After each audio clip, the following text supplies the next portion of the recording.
Election commission ने सुन्नी इत्तेहाद council की मखसूस नशस्तों की दरखास्त मुस्तरद कर दी। नशस्तें दीगर पार्लिमानी जमातों में तकसीम करने का फैसला। इलेक्शन कमीशन के रुकन बाबर हसन भरवाना का मखसूस नशस्तों के फैसले से जुज़वी इख्तिलाफ। मखसूस नशस्तें दीगर जमातों को नहीं दी जा सकती, इख्तिलाफी नोट में मौक़िफ़। पीटीआई रहनुमा बैरिस्टर अली जफर ने इलेक्शन कमीशन का फैसला गैर आईनी करार दे दिया। तमाम मेंबरान से इस्तीफे का मुतालबा। आईनी खिलाफ वर्जी पर आर्टिकल 6 लगना चाहिए। सेनेट से खिताब। शहबाज शरीफ ने बतौर वजीर आजम ओहदे का हल्फ उठा लिया। सदर आरिफ अलवी ने हल्फ लिया। वजीर आजम हाउस में शहबाज शरीफ को गार्ड ऑफ ऑनर पेश किया गया।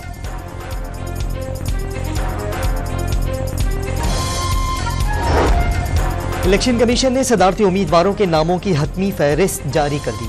9 मार्च को आसिफ जरदारी और महमूद खाना चकजई में मुकाबला होगा।